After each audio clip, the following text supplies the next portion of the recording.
Courtney, and welcome back to the Overthinker Guide, or welcome if you're new. So today I'm going to be sharing 7 things that you can do for free in Chicago. I mentioned in the last video that me and my sister went to Chicago to go see SZA. As you can see, I am wearing my SZA merch. But before we get into that trip, I did want to share some free things that you can do in Chicago. So, as I mentioned in the last video, I used to actually go to college in Chicago. So, of course, being a broke college student, there's some things I got to find out that I can do without having to use money. And Chicago actually had quite a few things. Now, most of these places are within walking distance of each other, although some places you will have to take the bus or the L2, the train. We're going to start in the Grant Park area. So Grant Park is our first one. So this is just your typical park. You can walk around, see the lake. You can have a picnic there, read. I typically used to walk around towards the end of my school year just to say goodbye. I would just take a walk by the lake in Grant Park. Now, while you're there, this is going to lead to our second one, where you can go to Buckingham Fountain. So this is a fountain just kind of in the middle of Grant Park. I'll put the dates of the times that it's typically on is in the blog post as well, the times that it's on. And so when I was in school, I feel like I would catch it maybe on its last couple weeks before they turn it off. It was on when me and my sister went at the beginning of October. It's a really beautiful water feature, specifically just the architecture around it, the artistry around the fountain.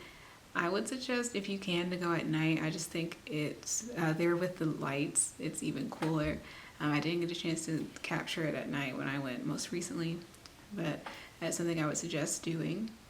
Now, as you keep walking through Grant Park, you're going to pass the Art Institute, which, honorable mention, if you are a student, a college student in Chicago, you'll most likely have access to go to the Art Institute for free. But as you walk past, you're going to hit the Crown Fountain. So this is actually a fountain I actually never witnessed on until I went there recently. Whenever I went by the fountain in college, it was always off because I usually went around there when it was snowing. But there are still faces there for screens of when it was first created, and so that's always on. But the water feature, it's water cascading down along those screens, or water shooting out as someone's making a face, like the water's coming out of their mouth. So that was pretty cool to see in person. And so just a few steps up from the Crown Fountain, we'll go to our next one, which is the Bean. Technically it's called the Cloud Gate, but everybody calls it the Bean. Unfortunately for us, the Bean was closed due to construction. There was construction going on around it, and I did not know that starting out. It does look like the construction will be there until 2024. But when construction's not there, the Bean's a cool place to go, another photo op to go with your friends or family, to take a picture of yourself on the Bean, under the Bean, or I wouldn't say on, but your reflection on the Bean. And then next to that, really everything is next to each other in a park for these first few. Next to that would be the Maggie Daley Park. So back in college, I actually never went to Maggie Daley Park. I had friends mention it, and they were saying it was an adult playground, although on their website it said it was 12 and up, or 12 and under actually. So I'm not sure about an adult playground. But Maggie Daley Park is just another park full of things for families to do and go to. There's slides and different things. There are some things you would have to pay for. I think they have a roller skating rink. I didn't see that last time I went. But you can visit that for free, still see the lake off to the side, and then walk along the bridge. That's what I did. I really wanted to walk along the bridge. I thought it was cool looking. So that's really that entire area is just a bunch of things that you can do and sightsee. Now across the street, if you're crossing the street from where the park is specifically in the Bean and Crown Fountain area, you'll come across the Chicago Cultural Center. That I discovered was free through a class project. I had to go there and just kind of take some pictures, write some things about skyscrapers, but they'll have the architecture or mock-up of architecture about Chicago in there. I saw little miniatures last time I went there with my mom. So that was, I feel like if you just want to take a look, if you're curious, if you like architecture, or if you just want to break from the cold, definitely step in there. Now, I haven't been in there before the pandemic, so they may require reservations, but as far as I know, it is still free to go to. So now that we've kind of covered everything within that area, that particular Grant Park area, we're gonna get on the bus or the train and go up to Lincoln Park. So with Chicago, they have 2 zoos.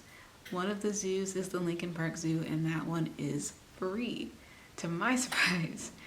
So when I had a class, it was a science class, and she said we were taking our class to the zoo, or we're going to the zoo for one of the classes. And I was like, do I have to pay for that? Because again, I didn't have a job at the time. I didn't have money, so I couldn't afford to do that. But my professor told me that it was free. So I was very excited about that when I found that out. And I've actually been a few times since, and honestly for the simple fact that it's free. I've probably gone to that zoo more than I've gone to my zoo here in Atlanta. It's a small zoo, but I still think it's pretty nice for it to be free. It's really nice to go to around the holidays as well, because they have the lights up at night. Now, at that time, most of the animals are sleeping, but it's still nice to experience with your friends or family as you're walking through. Now, next is the Lincoln Park Conservatory. So this is where your plants and your flowers are. I actually went here to do a photo shoot for my senior year in college. One of my friends took it for me. And that was really fun. It's really nice in there. Honestly, another place to kind of stay warm from the cold if you wanted to. Now, they do require reservations. It is still free, but they do require that you have a reservation.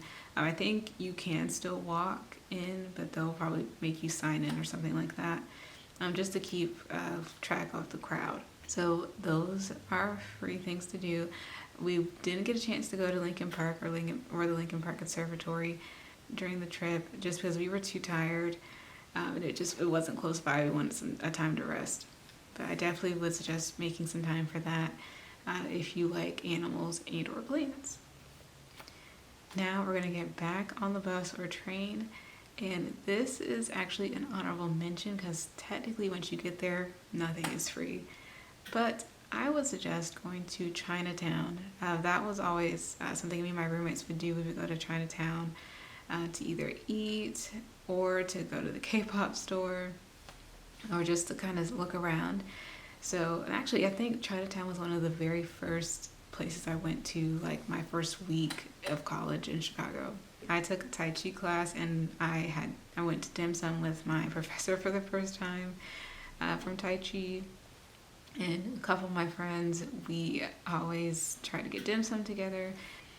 So Chinatown, you can, of course, eat at a bunch of different restaurants, see things. You can buy Japanese candy, go to a French bakery. There is different things you can buy. There's karaoke. I did that for my 20th birthday one time. So I just think Chinatown's just, I feel like a must visit. It technically, besides paying for your fare to get there, it's free to look at. So that's why it's an honorable mention and not necessarily a part of the free things. So yeah, I just wanted to share some things that you can do in Chicago that you don't necessarily have to use money for, aside from parking and transportation.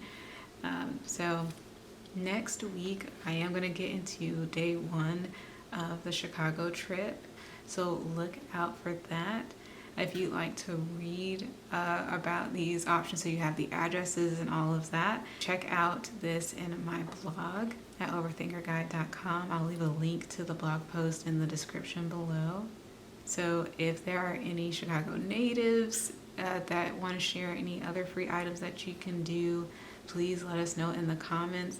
If you're an Illinois resident, there are free days for certain things. Like I think Art Institute has free days.